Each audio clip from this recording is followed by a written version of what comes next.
B2B Jewel is the only YouTube channel that provides live updates in the jewelry market across India and abroad.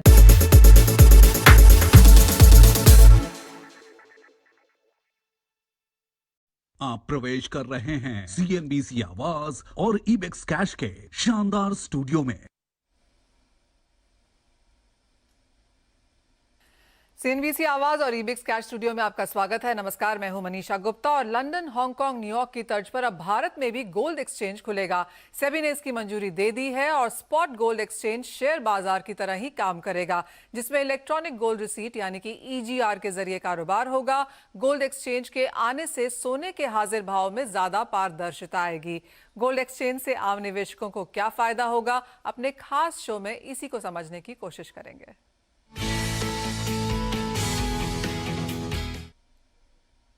Show में हमारे साथ जुड़े हैं India Boolean and jewellers association के Surendra Mehta, BN वैद्या के associates के प्रोप्राइटर भार्गव वैद्या, मोतीलाल ओसवाल के किशोर नारने एंड निपुण इंडिया म्यूचुअल फंड्स के विक्रम धवन। आप सभी का कार्यक्रम में स्वागत है।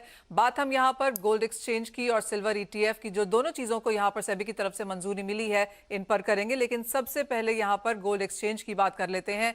काफी समय से सेबी ने इसके बारे में बात भी की है और फाइनली इसको मंजूरी मिल गई है।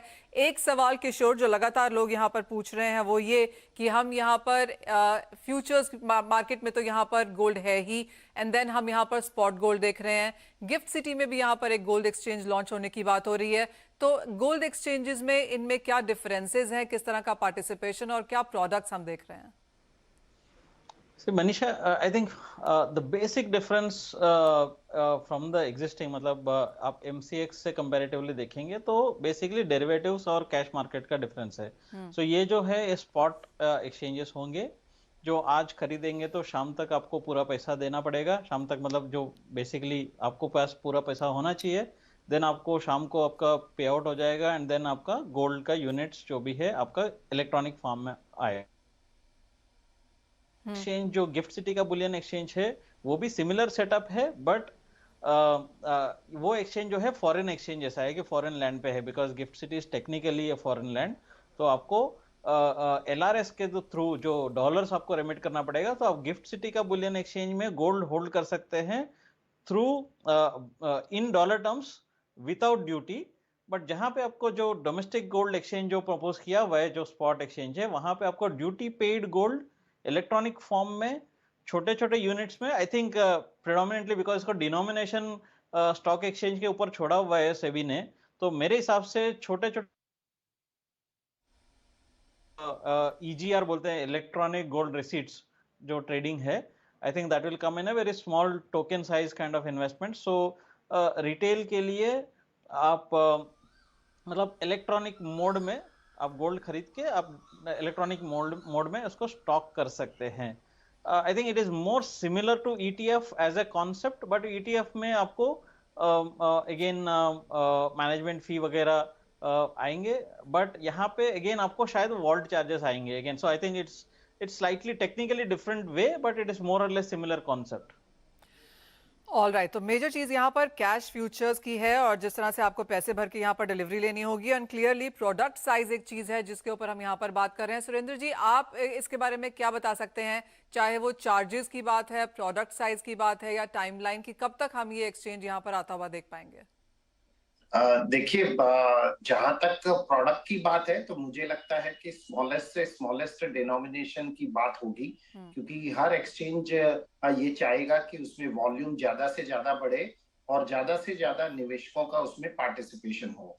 यदि इसको 1 kg या सिर्फ 100 ग्राम के रूप में ट्रेड किया जाता है, तो वहां पे जो छोटे लोग हैं, जो छोटे निवेशक हैं, उनका इंटरेस्ट नहीं बनेगा, सिर्फ ज्वेलर्स का इंटरेस्ट बनेगा। तो मेरे ख्याल से मैं तो सोचता हूँ कि शायद ऐसा भी हो सकता है कि इसको 1 ग्राम से नीचे के डिनोमिनेशन में भी ट्रेड करने के लिए कुछ एक्सचेंज तैयार हो जाए।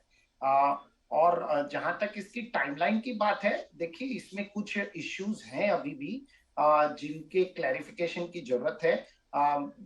जैसे कि एक GST का बहुत बड़ा मैटर है, क्योंकि अगर आपके पास ऑलरेडी इंपोर्टेड गोल्ड है जिसके ऊपर आपने GST का पेमेंट कर दिया है, तो वो आप एक्सचेंज के अंदर उसको EGR में कैसे कन्वर्ट करवाएंगे? तो आपका GST का पैसा रिफंड आपको किस तरह से मिलेगा? तो क्योंकि EGR तो इट्स अ सिक्योरिटी कॉन्ट्रैक्ट, उसमें तो GST का कोई इन्वॉल्वमेंट नहीं होता है। तो ऐसी कुछ छोटी मोटी चीजें हैं, ये सारी चीजें का क्लैरिफिकेशन बहुत ही जल्द हो जाएगा और मुझे उम्मीद है कि हम अगले 4-1 महीने के अंदर जरूर एक्सचेंज को प्लेटफॉर्म पे ट्रेड होता हुआ।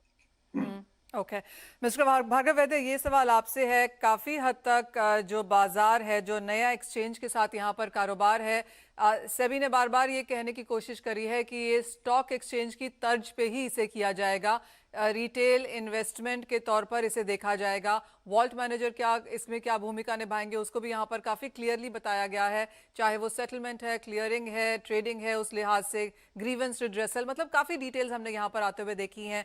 आप कहेंगे ये प्रोडक्ट एक बड़ी मार्केट के लिए है और काफ़ी ज़्यादा इंक्लूजन हम नए पार्टिसिपेंट्स का यहाँ पर आता हुआ देखेंगे?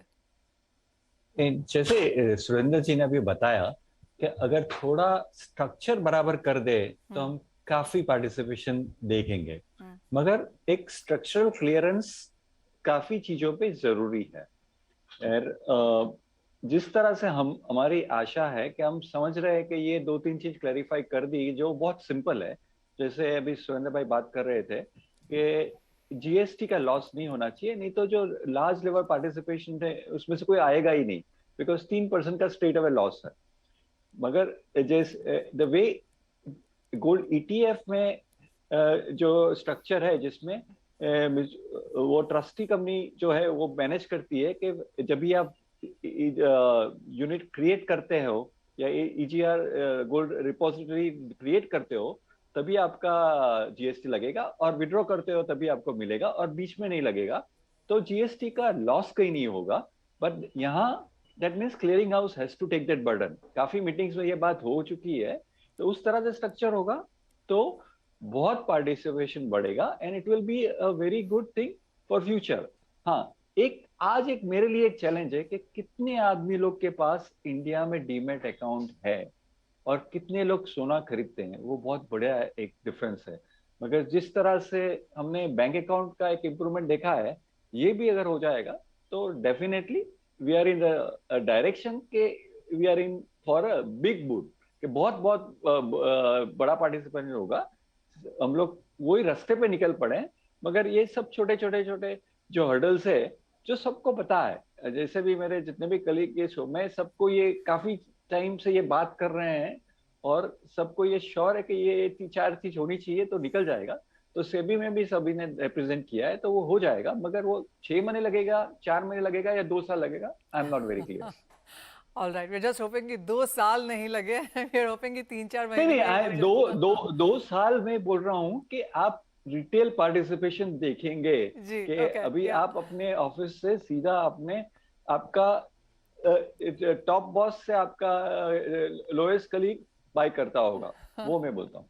Absolutely, that point is well taken. Vikram, ये सवाल आपसे है क्योंकि जब हम जैसे भार्गव जी भी कह रहे थे एंड किशोर भी कह रहे थे कि क्या गोल्ड खरीद रहे हैं लोग, क्या वो पोर्टफोलियो में है।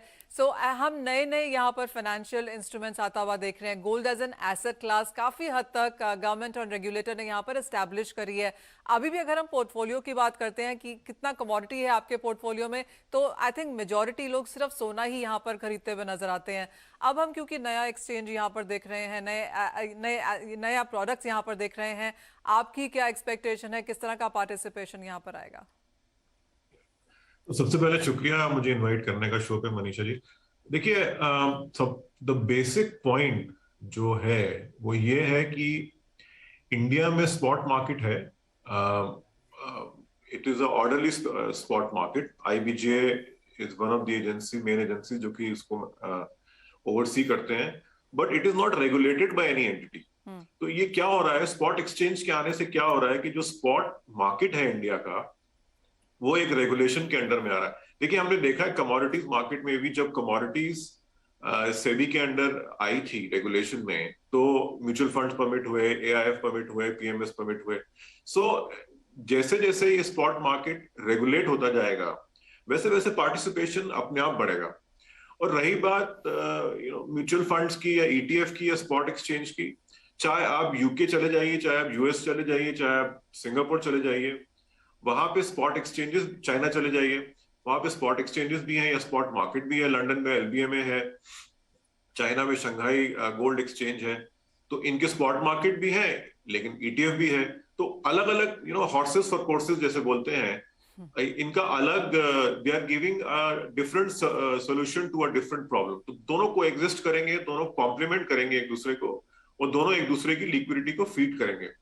अब रही बात चॉइस इन्वेस्टर की कि वो गोल्ड एक्सचेंज में जाए या ईटीएफ में जाए, अगेन इसमें बहुत सी चीजें हैं। ईज ऑफ इन्वेस्टमेंट है टुडे, म्यूचुअल फंड इन्वेस्टर है वो may prefer to remain in the same ecosystem. एक ट्रेडर है, हो सकता है वो एक्सचेंज को प्रेफर करे। फिर उसमें आर्बिट्राजिंग है between ETF and between the spot market. So both will coexist and yes there will be some competition, जो कि अच्छा है, जो कि इन्वेस्टर के लिए अच्छा है। और मेरे हिसाब से वो जो स्पॉट एक्सचेंज आ रहा है उसके लिए भी अच्छा, और म्यूचुअल फंड इंडस्ट्री के लिए भी अच्छा है कि to be more sharper and more focused towards the investors. Point taken. Surendra Mehta ji, global learnings यहाँ पर क्या है? जैसे विक्रम ने बताया कि सभी कुछ कोएग्जिस्ट करता है और सभी के लिए यहाँ पर बाजार है, लेकिन जहाँ तक स्पॉट एक्सचेंज की बात है और क्योंकि इंडिया उसको अब यहाँ पर देखने वाला है, किस तरह का पार्टिसिपेशन रिटेल एंड अदरवाइज हम यहाँ पर होता हुआ देख रहे हैं? देखिए, जैसे विक्रम जी ने बताया, यदि आप सिर्फ संघाई स्टॉक एक्सचेंज को ले लें, संघाई गोल्ड एक्सचेंज को आप ले लें, तो चाइना में भी लगभग 1000 टन का ही कंजम्पशन है गोल्ड का। लेकिन वहां पे यदि सारे स्पॉट मार्केट को, फ्यूचर्स मार्केट को, ये सबको जोड़ दिया जाए, तो पिछले कैलेंडर ईयर में वहां पे 79,000 टन का टोटली ट्रेड हुआ है। तो एक बहुत बड़ा हम मेजर ग्लोबल शिफ्ट देखेंगे, क्योंकि कई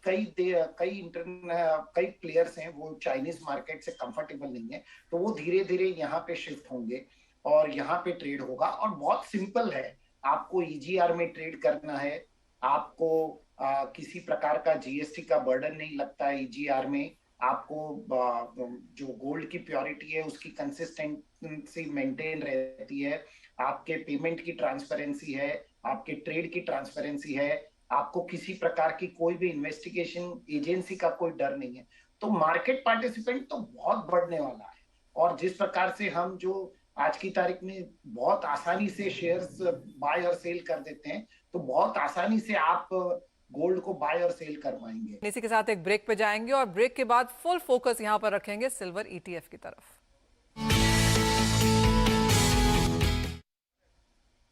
सीएनबीसी आवाज और ईबिक्स कैश स्टूडियो में आपका स्वागत है। और बात अब यहाँ पर चांदी ईटीएफ की करेंगे। और काफी सालों से इसकी मांग रही है, क्योंकि सोने में तो काफी सारे विकल्प हैं, लेकिन चांदी में अभी तक आप सिर्फ फिजिकल और फ्यूचर्स ही यहाँ पर कर पाते थे।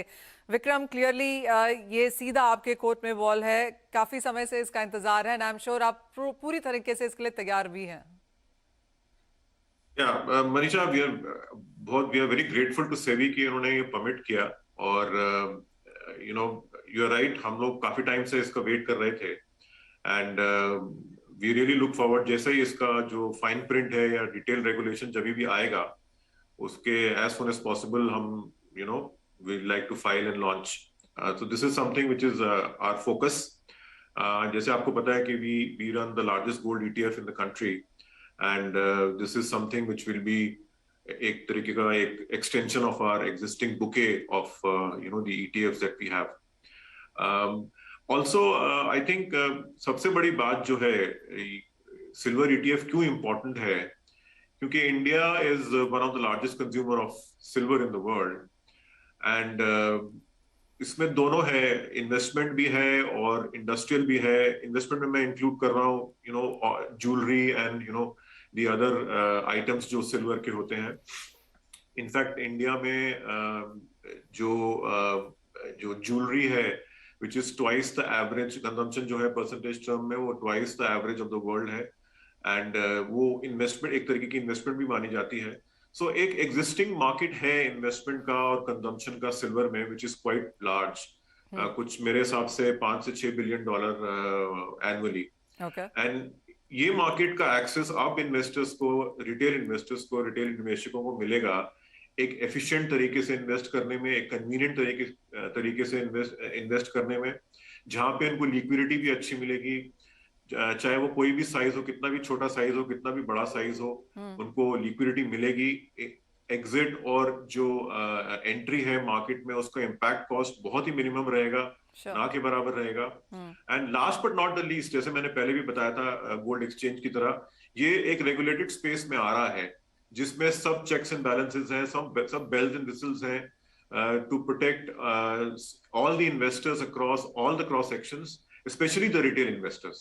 So मेरे हिसाब से this is a very very positive move and this will go, ये एक बहुत बढ़िया और एक बहुत अच्छा डेवलपमेंट है पूरी कंट्री के लिए। विक्रम, मुझे याद है जब गोल्ड ETF लॉन्च हुआ था तो काफी ज्यादा अवेयरनेस इसके बारे में फैलानी पड़ी थी और बहुत धीरे धीरे हमने यहाँ पर पार्टिसिपेशन बढ़ते हुए देखा था। जिस तरह की ग्रोथ हमने गोल्ड ETF में आते हुए देखी है, आप कहेंगे सिल्वर ETF थोड़ा सा इजी होगा यहाँ पर लोगों को एक्सेप्ट करने में और आपको सेल करने में? देखिए, अगर आप ETF as an asset class की बात करें, विच इज डेट ETF और इक्विटी ETF, जबकि विदेश में ETF की स्टोरी काफी टाइम से चल रही है, 10-15-20 साल से, लेकिन अगर आप ट्रेजेक्टरी देखें इंडियन ETF इंडस्ट्री की, तो it is only past few years ETF have started going up, और उसमें सबसे बड़ा बेनिफिशियरी गोल्ड ETF था। अगर आप गोल्ड ETF की ट्रेजेक्टरी देखें 2016-17 के बाद, so it is almost double tripled in AUM। So I think silver को उसका बेनिफिट मिलेगा। अभी ETF जो है वो इन्वेस्टर्स जानते हैं उसके बारे में, 5 साल पहले या 10 साल पहले इतना शायद नहीं जानते थे ETF क्या होता है, उसका बेनिफिट मिलेगा। सेकेंडली, लोगों ने टेस्ट किया है बेनिफिट ऑफ, इन्वेस्टर्स ने टेस्ट किया है benefit of gold diversification, tactical play, hedge, जो भी बोल लीजिए आप, इन्फ्लेशन हेज। तो एक प्रेसिडेंस है, एक ट्रैक रिकॉर्ड है। सो मेरे हिसाब से ये सिल्वर ETF की जो जर्नी होगी वो बहुत ही, मतलब it will be very very very very fast, and the time जो लगेगा इसको एक अच्छा AUM पहुंचने में, एक साइजेबल पहुंचने में, वो बहुत लंबा टाइम नहीं, बहुत लंबा अरसा नहीं होगा। जी हाँ, एक और एस्पेक्ट जो है यहाँ पर सिल्वर का, एंड किशोर ये सवाल आपके लिए है कि एक इंडस्ट्रियल कमोडिटी भी है, सो सिर्फ as a portfolio only precious metal की लहज पे नहीं, पर जिस तरह से हम ग्रीन ट्रांजिशन की बात कर रहे हैं, आप कहेंगे silver ETF in that sense also यहाँ पर काफी पॉजिटिव रहेगा? Yes, Manisha. I think, see, out of almost close to around 900 million ounces, आपको close to around 500 million ounces आपका industrial use है. So it's more than half is industrial usage है. Then आपको जो ज्वेलरी एंड कॉइन्स जो है, coins basically investment demand अगर जो बोलते हैं, what that is 1/4. So अगर उस हिसाब से भी देखेगा तो सिल्वर डिमांड में कोई प्रॉब्लम नहीं है, because as we use more and more electronic goods, more and more smartphones, तो definitely silver का unfortunately gold and silver ऐसा commodities है जो demand supply से उनका price determine नहीं होता है. It is more liquidity driven. It is more they more act like a currency. So inflation का role ज़्यादा रहेगा. तो गोल्ड का जो कजिन सिस्टर होने के नाते सिल्वर का जो ट्रैजेक्टरी है वो गोल्ड के अनुसार रहेगा. But at the same time, silver is more volatile. But जैसा सिल्वर ETFs आ जाएगा तो काफी हद तक रिटेल पार्टिसिपेशन आएगा. बट एक चीज ध्यान रखना पड़ेगा कि यहाँ पे लंबे अवधि के लिए जो इन्वेस्टर्स है वो थोड़ा सा वॉलेटिलिटी को डाइजेस्ट करके रुकना सीखना चाहिए, बिकॉज अदरवाइज जो स्टेबिलिटी गोल्ड दे सकता है रिटर्न्स, वो शायद कभी सिल्वर प्रोवाइड नहीं कर पाएगा. ऑलराइट, तो वो दो नए प्रोडक्ट हैं यहाँ पर, एक गोल्ड स्पॉट एक्सचेंज और दूसरा चांदी ETF. ऑफ कोर्स यहाँ पर ऑपरेशनल डिटेल्स और निटी-ग्रिटीज का अभी भी इंतजार है, लेकिन जैसे हमारे सभी गेस्ट ने बोला है कि दोनों ही प्रोडक्ट्स यहाँ पर काफी स्ट्रांग हैं और आने वाले कुछ महीनों में इनका लॉन्च होगा और पार्टिसिपेशन हम सभी तबकों से यहाँ पर आता हुआ देखेंगे. इसी के साथ हमारे खास शो में इतना ही समय है. आप सभी का बहुत शुक्रिया समय निकाल के आने के लिए और हमारे दर्शकों को वो सभी डिटेल समझाने के लिए. नमस्कार.